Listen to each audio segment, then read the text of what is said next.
Bismillah, assalamualaikum warahmatullahi wabarakatuh. Alhamdulillah, segala puji syukur atas nikmat Allah Subhanahu wa Ta'ala yang telah melunakkan hati kita, yang telah mengetuk hati kita, serta meringankan langkah kaki kita, sehingga malam ini Allah Subhanahu wa Ta'ala memberikan kesempatan kepada kita untuk istiqomah mempelajari sebagian daripada syariat Islam, yang insya Allah nanti kita akan mempelajari sebagian daripada syariat Islam, bab al-ikhtisar. Dan mudah-mudahan Allah Subhanahu wa Ta'ala memudahkan kita untuk memahami apa yang tersampaikan, dan mudah-mudahan Allah Subhanahu wa Ta'ala menggerakkan ruh kita serta jasad kita untuk bisa mengamalkan atas ilmu yang didapat pada malam hari ini. Amin, amin ya rabbal alamin. Salawat dan salam semoga selalu tercurahkan kepada Nabi kita Muhammad sallallahu alaihi wasallam yang kita tunggu-tunggu syafaatnya di hari kiamat kelak.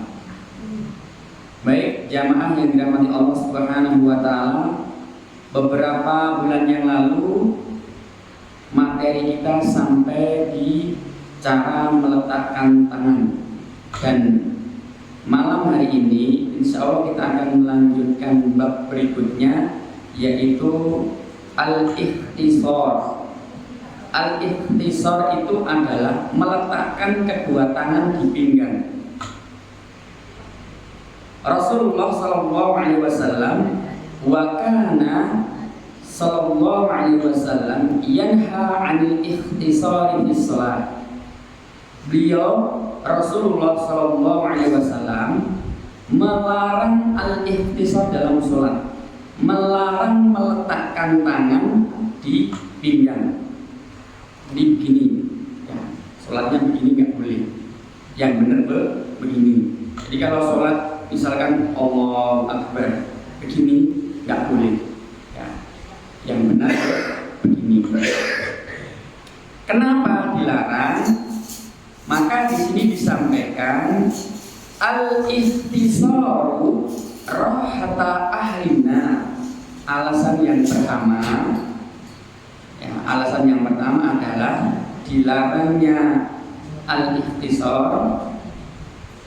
Al-ikhtisar rahata ahlina, bahwa al-ikhtisar meletakkan tangan di pinggang begini adalah cara istirahatnya penghuni neraka.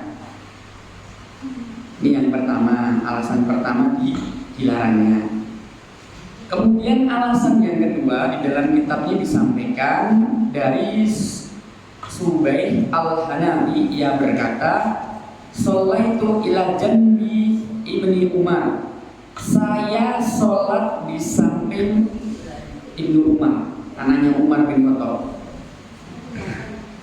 Fawadtu yadayya ala khasiratayya.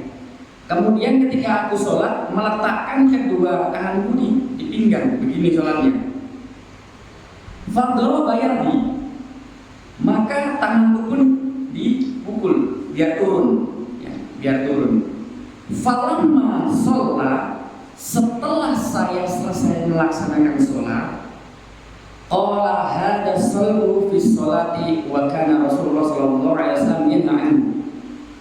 Wahai Subaih al-Hana, bahwa yang kamu lakukan tadi itu menyerupai salib. Jadi kalau saya berdiri tegak, kemudian tangan saya begini, itu seperti salib. Maka sholat seorang muslim ketika sholatnya begini dilarang Rasulullah. Yang benar ini sholatnya, ya. Tidak boleh Allahu Akbar, tidak boleh. Ada enggak di kitab ini dijelaskan dilarang begini, ya. Jadi yang benar Allahu Akbar begini. Kemudian di sini juga dijelaskan bahwa selain dilarang Nabi, kemudian juga istirahatnya penghuni neraka. Di sini juga dijelaskan karena takrahu ayyaj'alal musalli yadu fi khasiratihi. Di sini Aisyah membenci orang yang sholat meletakkan tangannya di pinggangnya. Jadi kalau Aisyah itu melihat Allahu Akbar begini, itu benci. Ya, Aisyah itu benci. Ya. Rasulullah juga benci. Kenapa? Dikatakan berikutnya, wa taqulu innal yahuda taf'alu. Sebab orang Yahudi melakukan itu. Jadi ibadahnya orang Yahudi itu begini. Ya, ini. Kalau orang Islam begini. Ya. Maka innaha karohatil ikhtisari di sholat. Aisyah membenci perbuatan al-ikhtisar dalam sholat dan ia berkata yang melakukan hal itu hanyalah orang-orang Yahudi. Jadi kalau ada orang Muslim, orang Islam, orang mukmin, maka sholatnya tidak boleh Allahu Akbar, begini nggak boleh. Ya. Nanti di akhir-akhir zaman itu akan banyak didapati bermacam ragam sholat Muslim, tapi sholatnya mengisi daripada syariat Islam. Dulu pernah kan terjadi di Gunung Kidul, dia bisa telepon Allah, bisa telepon malaikat mungkar nakir. Itu secara akal sehat tidak bisa dicerna. Dan nanti akan ada hal-hal seperti itu yang menyimpang daripada syariat Islam. Maka orang Muslim harus berpegang teguh kepada dua tali yang sangat kuat. Satu Al-Quranul Karim, yang kedua Al-Hadis atau sunnah Rasul atau sunnah ya. Maka kita perjelas ya, meletakkan kedua tangan di pinggang itu adalah menyerupai atau membentuk salib dan itu dilarang. Intinya sholat dengan seperti itu dilarang. Kemudian juga diartikan al-ikhtisar itu artinya juga memperpendek bacaan, memperpendek gerakan. Ya. Maksudnya sholatnya itu cepat, Allah Akbar cepat. Tidak tumanina. Al-ikhtisar itu bisa diartikan cepat-cepat sholat, juga bisa diartikan tangannya berada di pinggang. Ya. Maka nanti di sini dijelaskan sholat seperti apa yang akan diterima oleh Allah Subhanahu Wa Taala melalui kitab ini. Insya Allah pelan-pelan nanti akan kita jelaskan. Kemudian di sini juga dijelaskan setelah tangan begini, ya tidak boleh begini. Pandangan mata mengarah kemana? Apakah boleh Allahu Akbar ada cicak cek goyang-goyangan? Apakah boleh batin seperti itu? Atau pas Allahu Akbar ada luwing jalan dihitung kakinya jalannya berapa dan lain sebagainya? Maka di sini disampaikan wa kana idza shalla to'an roksahu.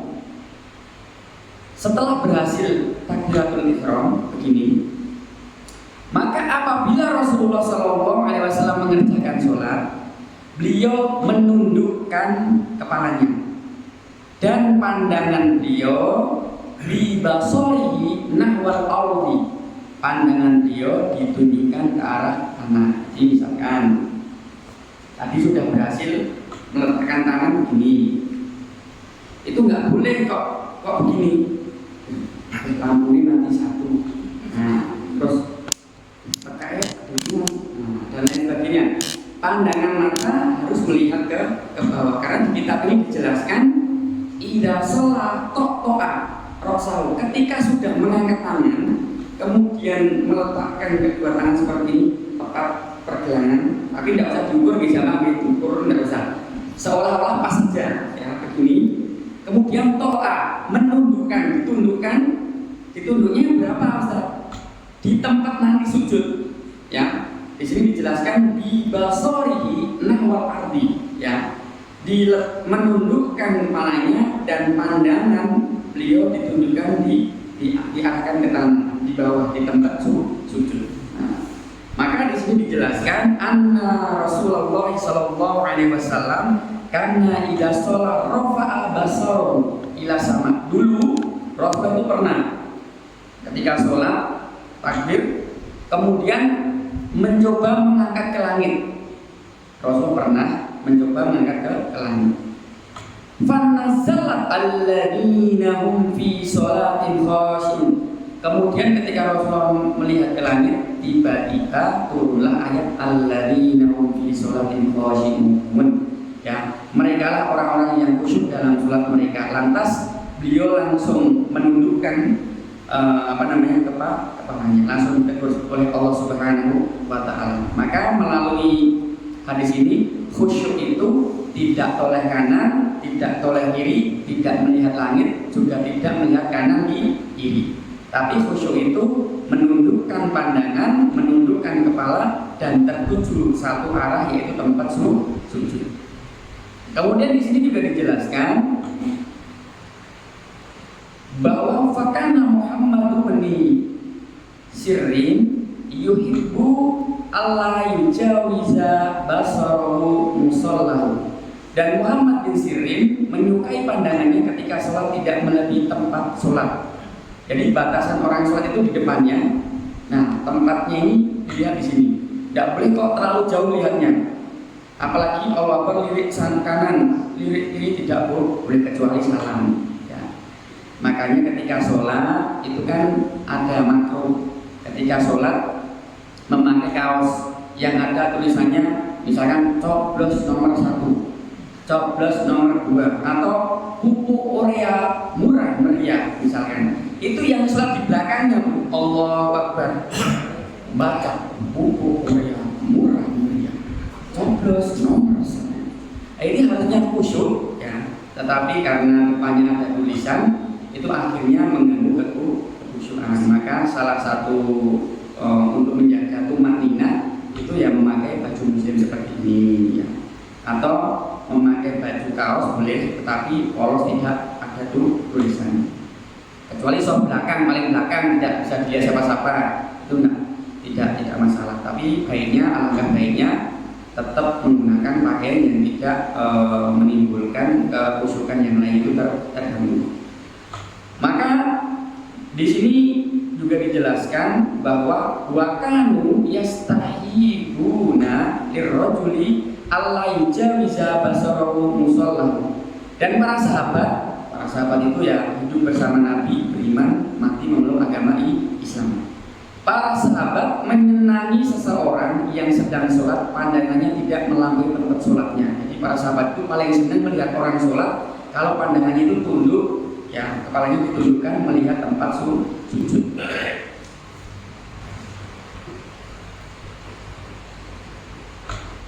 Kemudian di sini juga dijelaskan bahwa la yanbaghi ayyakuna fil baiti syai'un yasdulul musalli.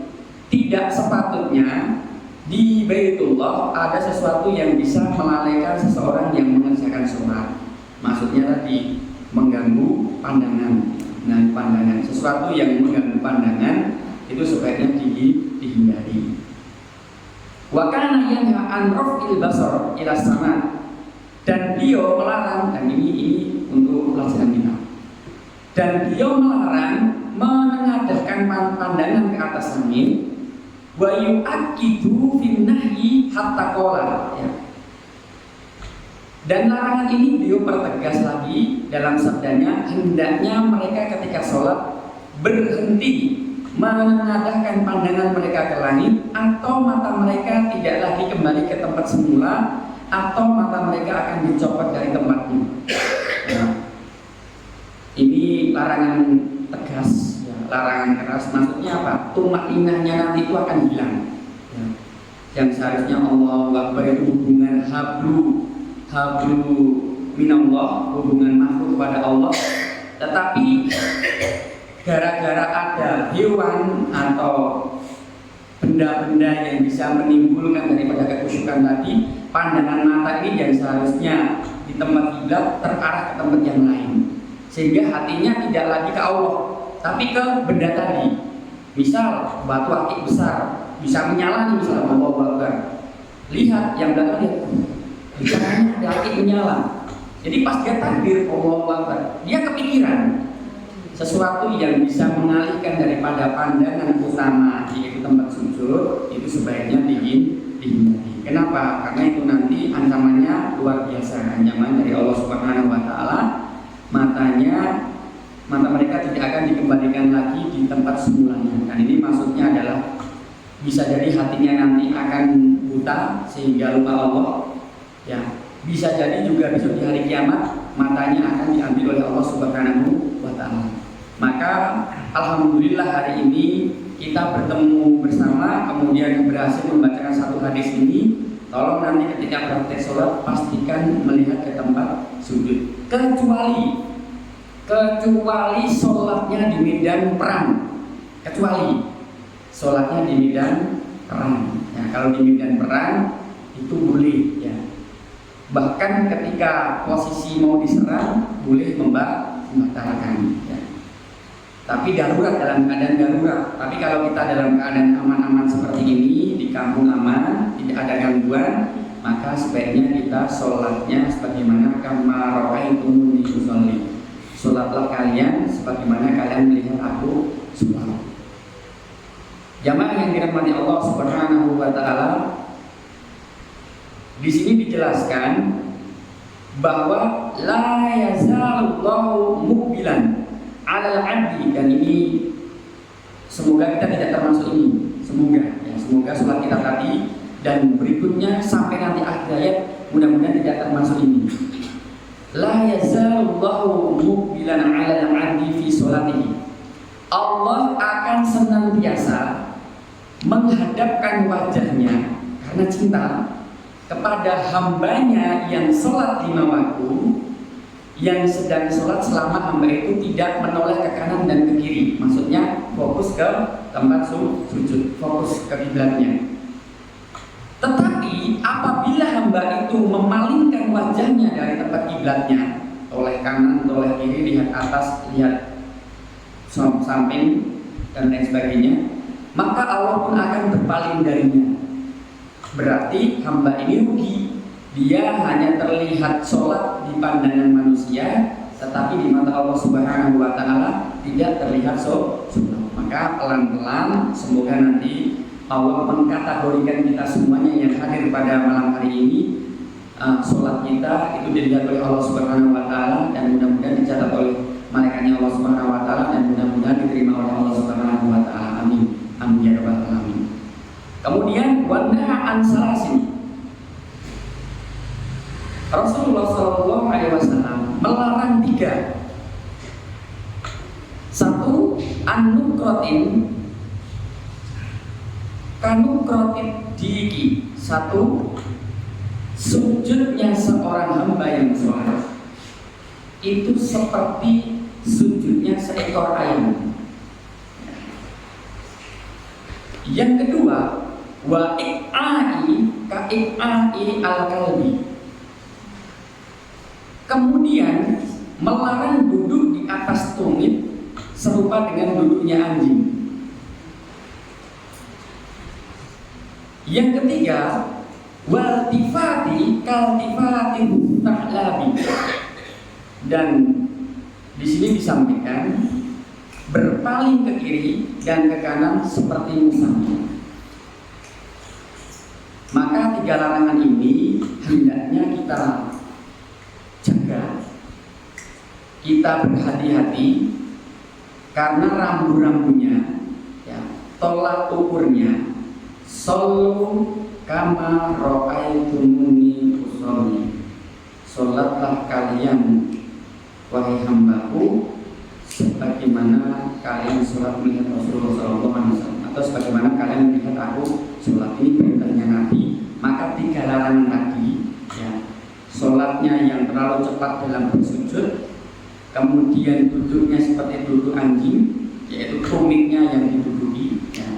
Kemudian sholat oleh kanan, oleh kiri seperti musang, itu dilarang oleh Rasulullah SAW. Maka dijelaskan di dalam kitab ini, sholli sholata muwaddi'in ka'annaka tarahu. Sholatlah engkau seperti sholatnya seseorang yang akan meninggal. Ini nasihat untuk kita. Ketika kita hatinya terpanggil, ruhnya terpanggil, jasadnya membuktikan daripada panggilan roh itu. Bayangkan malam ini, detik ini, setiap sujud kita, rukuk kita, iktidal kita, tasyahud kita, salam kita, seolah-olah kata Nabi Muhammad SAW, kalau ingin kualitas sholatnya baik, pastikan di sholat itu, bayangkan setelah sholat itu dipanggil oleh malaikat. Jadi terakhir kali sholat, kata Nabi, sholatlah engkau seperti sholatnya seseorang yang akan meninggal. Sholatmu sholat terakhir itu, supaya apa? Termotivasi, tergugah ruhnya, terpanggil ruhnya, seolah-olah engkau akan mati dan engkau melihatnya, sedangkan engkau dalam keadaan sholat dipanggil oleh Allah Subhanahu wa Ta'ala. Maka di sini disampaikan mamin imri'in muslimin tahduru sholatal maktubah. Seorang muslim yang telah datang kepadanya waktu sholat fardu, subuh, kemudian zuhur, asar, sekarang maghrib, kemudian isya, fayahsulu wudu'ah, kemudian dia membaguskan wudunya, wa khusyu'aha, kemudian dia membaguskan sholatnya dengan khusyuk. Ya tadi dia berpikir seolah-olah ini adalah sholat terakhirku, maka dia memakai pakaian terbaiknya, wangi-wangian terbaiknya, amal terbaiknya, datang tepat waktu, pulang tepat waktu, ya. Wa ruku'ah, dan membaguskan rukuknya. Insya Allah nanti kalau sampai babnya rukuk yang benar bagaimana nanti akan kita terangkan. Illa kanat kafaratun lima qablaha min dunubi malam yukti kabiratan. Maka sholat yang dia lakukan, yang dia kerjakan, yang dia tunaikan tadi, ya, menjadi penebus dosa-dosa yang telah ia lakukan selama dia tidak melakukan perbuatan besar. Dan salah satu perbuatan besar adalah perbuatan syirik. Selama meninggalkan syirik, kita sholat 5 waktu, insya Allah setiap sholat yang kita kerjakan bisa menebus dosa-dosa yang telah dilakukan selama dia tidak melakukan dosa besar. Wadhalika dahra kullahu, dan hal itu berlaku setahun lamanya. Masya Allah, sholat yang kita kerjakan, sholat yang kita lakukan, sholat yang setiap hari kita kerjakan karena ikhlas lillahi ta'ala, li ajlillah walaysa li ajlinnas, terpanggilnya karena Allah, bukan terpanggilnya karena manusia. Insya Allah itu akan menjadi penembus dosa-dosa yang telah dia lakukan selama dia tidak melakukan dosa besar. Tapi ada syaratnya. Tadi wudunya bagus, wudunya benar, ya, tertib sesuai apa yang dicontohkan Nabi. Setelah wudunya benar, tidak berhenti di situ. Syarat berikutnya harus ditunaikan. Apa? Sholatnya khusyuk. Ya, sholatnya khusyuk. Salah satu tanda khusyuk apa? Tidak toleh kanan, tidak toleh kiri, tidak melihat ke langit, fokus ke tempat sujud. Rukuknya benar. Nah, dulu pernah kita berikan contoh rukuk yang benar itu ketika ditaruh minumannya itu tidak jatuh. Tapi insya Allah besok di pertemuan berikutnya ketika sampai di bab itu akan kita terangkan secara detail, dan mudah-mudahan nanti pelan-pelan belajarnya supaya nanti menjadi paham dan memahamkan. Setelah rukuk selesai, melakukan yang lainnya sampai nanti salam. Ketika itu ditunaikan dengan baik, barulah penembus dosa-dosa itu berlaku. Maka kaum muslimin yang dirahmati Allah Subhanahu wa Ta'ala, untuk lebih jelasnya lagi, ya, di sini disampaikan wa qad shalla fi khamisatin la a'lamu. Sekali waktu beliau mengerjakan sholat dengan memakai komis. Komis itu pakaian dari katun atau wol yang bergambar Rasulullah. Lalu beliau sepintas melihat gambar-gambarnya. Setelah menyelesaikan sholat, Beliau bersabda, kembalikanlah komis ini kepada Abu Jahm dan tukarkan dengan pakaian anbijaniyah atau pakaian tebal yang tidak bergambar milik Abu Jahm, karena komis ini baru saja mengganggu sholatku. Dan di riwayat yang lain, aku melihat sepintas gambar yang ada pada baju komis itu sewaktu sholat dan hampir saja ia merusak kekhusyukanku. Jadi pakaian bergambar di kitab ini dijelaskan bahwa pakaian bergambar bisa merusak kekhusyukan. Wa kana li Aisyata thawbun fihi. Aisyah pernah mempunyai kain bergambar yang digantungkan sebagai tirai sampai ke sahwah. Sahwah itu adalah bagian kecil rumah yang lebih landai turun sedikit ke tanah. Hampir serupa dengan kamar rumah atau gudang. Di kamar kecil Nabi mengerjakan sholat menghadap ke arah kain. Ya. Kemudian dia bersabda, singkirkan kain ini dariku karena gambar-gambar yang ada pandangannya mengganggu ketika sholat. Bahkan ketika sholat pun di depannya ada tirai yang ada gambarnya mungkin banteng atau sapi atau kambing dan lain sebagainya. Itu kata Nabi suruh menyingkirkan dulu supaya apa? Tidak mengganggu pandangan mata. La sholata bihadratit ta'am. Tidak sempurna sholat jika dikerjakan sedang makanan disajikan. Nah, ini selaras supaya nanti tumakninah. Supaya apa? Ketika melihat ke arah kiblat ini masuk ke arah kiblat kita. Allahu Akbar. Kalau jamuan makanannya itu sedang dihidangkan, kok kita nekat sholat? Allahu Akbar. Pasti bayangannya, wah nanti tempenya diambil temanku enggak ya? Nanti lauknya gimana ya? Nanti buahnya ini manis apa enggak ya? Kepikiran.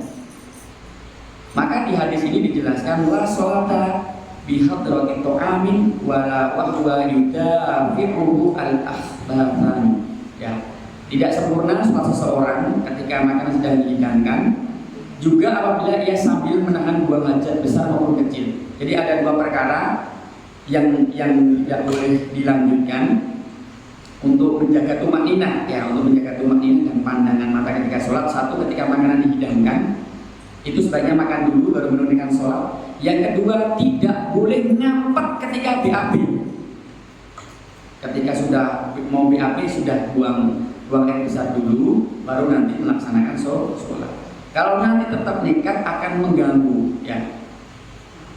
Ketika qadarullah, ketika tasyahud akhir hampir mau salam, perut ini rasanya sudah mules. Oh, ini kalau ngangkat dikit, wah, itu keluar suara yang luar biasa misalnya, ya, itu tidak mengindahkan. Seandainya itu benar-benar meledak, luar biasa itu. Kalau cuma pes aman, tapi kalau sampai ting, akan mengganggu daripada konsentrasi makmumnya yang lain. Makanya ini nanti diperhatikan, ya, pelan-pelan, ya. Kemudian diamalkan supaya nanti bisa sebagaimana apa yang diharapkan Rasulullah SAW. Setelah berhasil melihat pandangan ke bawah, tumakninah, apa yang dibaca? Maka di kitab ini selanjutnya kalau sudah mengangkat tangan kemudian begini, pandangan ke tempat sujud atau ke tempat kiblat, maka membaca doa istiftah. Ya. La tatimmu sholatan li ahadin minan nas hatta yukabbir. Tidak sempurna sholat seseorang hingga dia bertakbir.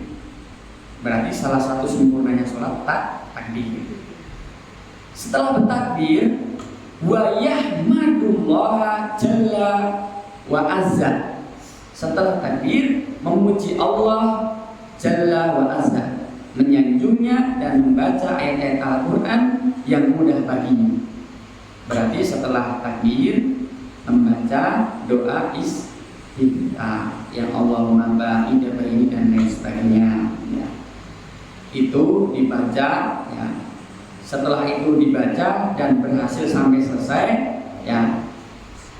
Di sini banyak. Yang pertama, Allahumma ba'id baini, itu boleh, ya.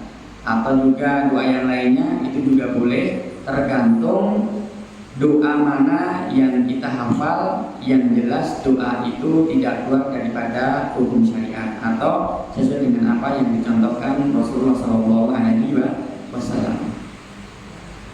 Di sini dijelaskan bahwa setelah berhasil membaca istiftah, ya, kemudian membaca Al-Fatihah, kemudian membaca surah pendek, Al-Ikhlas, An-Nas, Al-Falaq dan lain sebagainya, bebas, ya. Sami Allahu liman hamidah. Kemudian rukuk, ya, rukuk. Setelah rukuk, Sami Allahu liman hamidah. Rabbana walakal hamdu. Ada yang berkata hamdan katsiran thayyiban mubarakan fi. Ada juga yang Rabbana walakal hamdu selesai. Ada juga yang Rabbana walakal hamdu hamdan katsiran thayyiban mubarakan fi. Ada juga yang Rabbana walakal hamdu mil as-samawati wa mil al-ard aradina wa ma bainahuma wa mil al-ma syi'ta min syai'in ba'du. Bebas, terserah nanti mana yang paling nyaman, yang paling pendek. Nah, itu yang dilakukan. Kaum muslimin yang dirahmati Allah Subhanahu wa taala, kemudian setelah melakukan gerakan itu, ya, karena ini kitabnya panjang, maka kita akan ambilkan ringkasannya supaya nanti tidak terlalu memakan waktu untuk memahami daripada bab itu.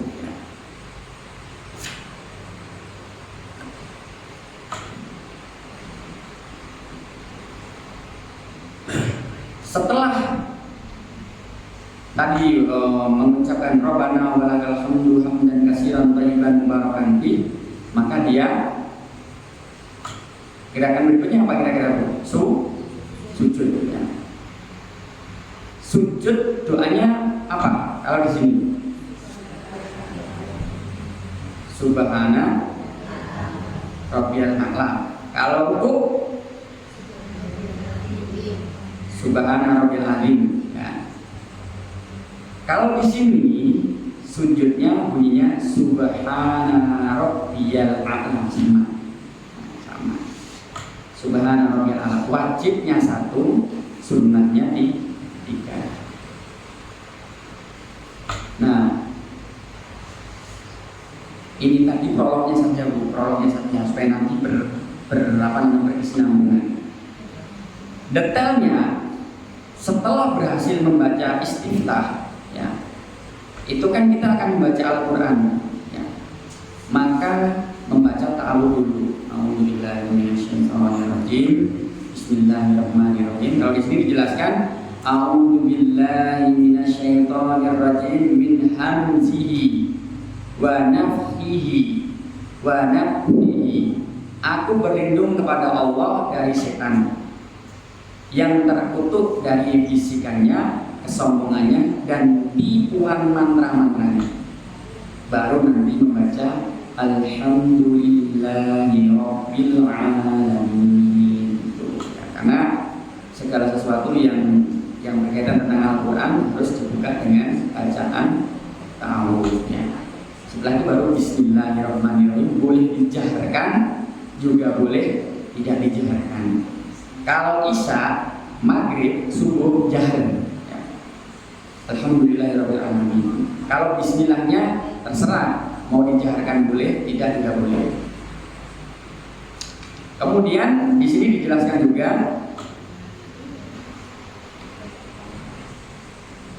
A'udzu billahi samii'il 'aliim minasyaiton. Jadi ta'awudnya silahkan dipilih. Mau a'udzu billahi minasyaitonir rajim bismillahirrahmanirrahim atau a'udzu billahi samii'il 'aliim minasyaitonir rajim. Ya, ada 2 ta'awud, tapi biasanya masyarakat menggunakan yang pertama tadi. A'udzubillahi minasyaitonirrajim, bismillahirrahmanirrahim. Kemudian setelah itu dibaca, ya, maka di sini dijelaskan langsung membaca Al-Fatihah. Alhamdulillahirabbil alamin arrahmanirrahim sampai nanti akhir waladhdallin, baru nanti dijawab oleh makmum amin, ya. Maka di sini disampaikan summa yaqra'u, ya, setelah ta'awudz itu dibacakan summa yaqra'u al-Fatihah, kemudian langsung dilanjutkan disusul membaca al-Fatihah. Wa yaqra'uha ayatan bismillahirrahmanirrahim thumma yaqif, ya, thumma yaqul alhamdulillahirabbil alamin thumma yaqif, thumma yaqul arrahmanirrahim thumma yaqif, thumma yaqul maliki yaumiddin wa hakada ila akhir surah. Artinya kemudian dia membaca surah Al-Fatihah, berhenti pada tiap-tiap ayat, ya, lalu berhenti, kemudian setelah itu membaca lagi, berhenti lagi, membaca lagi sampai nanti akhir ayat. Jadi Al-Fatihah sampai akhir, disusul surat pendek sampai akhir, ya. Kemudian setelah itu, karena ini panjang, setelah itu di sini disampaikan Al-Fatihah sebagai rukun sholat dan keutamaannya, ya. La sholata liman lam yaqra' fiha bi Fatihatil kitab. Jadi kalau Anda imam sebagai wakil daripada makmum itu kok sholat tidak membaca Al-Fatihah, kata Rasulullah SAW, tidak sah, harus diulang, ya. La sholata liman lam yaqra' fiha bi Fatihatil kitab. Tidak sah sholat bagi seseorang yang tidak membaca Al-Fatihah, harus diulang sholatnya. Makmum bagaimana? Kalau makmum itu sudah diwakilkan imam, kecuali sholat yang tidak jahar, nah itu membaca Al-Fatihah yang masing-masing diperbolehkan. Kemudian di sini dijelaskan juga amaroni Rasulullah SAW an unadi la sholata illa bi qira'atil Fatihah. Rasulullah memerintahkan aku untuk menyerukan, untuk mendakwahkan tidak sah sholat tanpa membaca Al-Fatihah. Tidak sah sholat tanpa membaca Al-Fatihah. Maka bacaan Al-Fatihah itu harus terbaca. La tujzi'u sholatun la yaqra'u rajulun fiha bi Fatihatil kitab. Tidak diberi pahala. Nah ini kita sholat, sujud, rukuk, salam setiap hari, tetapi tidak diberi pahala. La tujzi'u sholatun la yaqra'u ar-rajulu fiha bi Fatihatil kitab.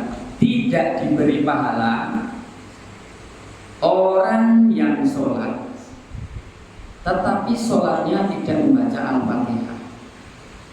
Jadi cuma Allahu Akbar langsung sami Allahu liman hamidah langsung sujud dan lain sebagainya. Man sholla sholatan, barang siapa yang dia sholat lam yaqra' fiha, kemudian tidak membaca Al-Fatihah, fahiya hidajun, maka dia itu hidas. Dia hidat adalah ghairu tamamin. Di sini dijelaskan bahwa hidat itu artinya sholatnya tidak sempurna. Tidak sempurna itu naik 100.000, kemudian kertasnya dipotong sebelah, tidak sempurna, maka uang itu tidak bisa digunakan untuk jual beli, transaksi nggak bisa, karena nggak sempurna. Sama sholat seseorang ketika tidak dibacakan surah Al-Fatihah, sholatnya tidak sempurna, tidak sah, maka harus diulang. Bapak Ibu yang dirahmati Allah Subhanahu wa taala. Kemudian Di dalam kitab ini juga dijelaskan di halaman berikutnya bahwa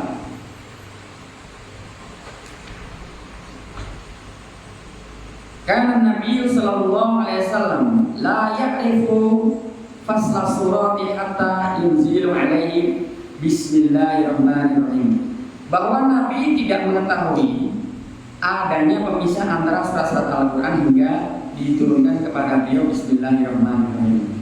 Jadi untuk memisahkan surat satu dan surat yang lainnya itu dipisah dengan bismillahirrahmanirrahim. Jamaah yang dirahmati Allah Subhanahu wa taala. Kemudian di sini dijelaskan juga, ini masih di Al-Fatihah, ya, masih di Al-Fatihah ini karena panjangnya luar biasa. Maka di sini dijelaskan mansuh itu ditiadakannya bacaan Al-Fatihah bagi makmum, ya. Jadi makmum sebenarnya kalau tidak membaca Al-Fatihah dalam sholat jahriyah itu seperti tadi ketika saya imam kan jahar itu dilafazkan. Itu ketika dia tidak membaca Al-Fatihah, maka di kitab ini dijelaskan Rasulullah pernah membolehkan bagi makmum membaca Al-Fatihah di belakang imam dalam sholat jahriyah. Suatu ketika dia melaksanakan sholat subuh, kemudian dia membaca surat Al-Quran, namun terasa berat baginya untuk membacanya. Tatkala beliau selesai dari sholatnya, beliau bertanya, la'allakum taqra'una khalfa imamikum. Barangkali di antara kalian ada yang membaca di belakang imam. Kami menjawab, benar, dengan cepat-cepat. Wahai Rasulullah, beliau bersabda, jangan kalian lakukan hal itu kecuali salah seorang di antara kalian membaca Al-Fatihah, karena tidak sah sholat tanpa membaca Al-Fatihah. Diperbolehkan, tapi dengan catatan tidak mengganggu kanan kiri dan juga tidak mengganggu kekusukan. Kalau nanti semuanya membaca Al-Fatihah semuanya masing-masing, sehingga bacaan imam Al-Quran itu tadi tidak didengarkan. Padahal dalam hadis kalau ada yang membaca Al-Quran suruh mendengarkan. Kemudian di sini juga dijelaskan anna Rasulullah sallallahu alaihi wasallam qala taqra'una khalfi, bahwa Rasulullah bersabda kalian ikut membaca qiraah di belakangku. Ya, ditanya Rasulullah, apakah kalian membaca qiraah di belakangku?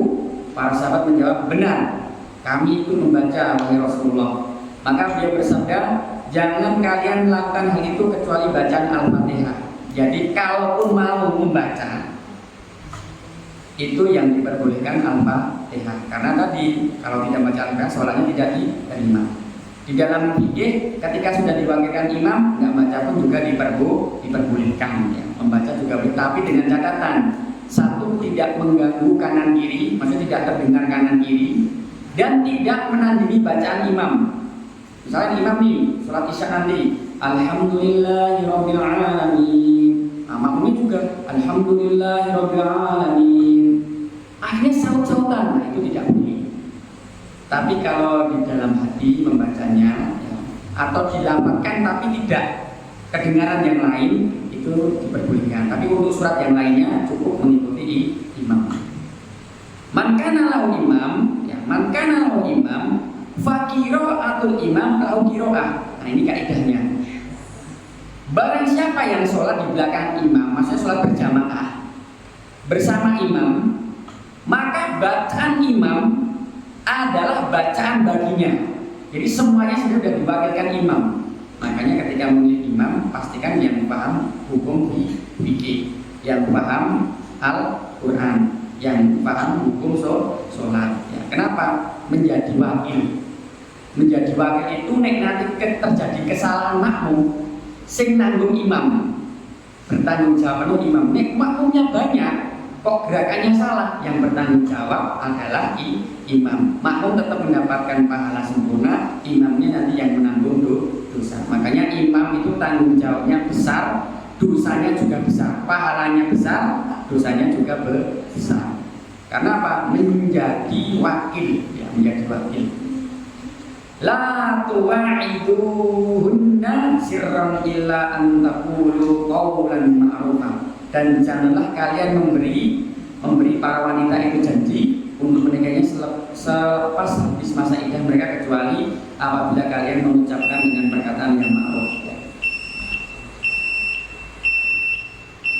Kaum muslimin yang dirahmati Allah Subhanahu wa taala, materi malam hari ini sampai di sini dulu, sampai bacaan Imam Al-Fatihah ya, itu menjadi wakil daripada makmum. Insya Allah untuk berikutnya akan kita tambah materi pelan-pelan, entah itu nanti gerakannya atau seperti apa, kita tunggu ya, karena bukunya ini akan ada 3 jilid. Ini kita berikan materi dulu, nanti prakteknya di jilid berikutnya insya Allah, karena ini yang kita bawakan baru jilid ke-1 ya, jilid ke-1, jadi ada 3 jilid, jilid kedua, jilid ketiga. Nah ini prakteknya itu kalau nggak keliru jilid 2 dan 3 insya Allah. Itu yang bisa kita sampaikan pada malam hari ini. Mudah-mudahan Allah Subhanahu wa taala mengampuni semua dosa-dosa kita dan menerima sholat-sholat yang kita kerjakan selama ini. Amin amin ya rabbal alamin. Akhir dawana, wassalamualaikum warahmatullahi wabarakatuh.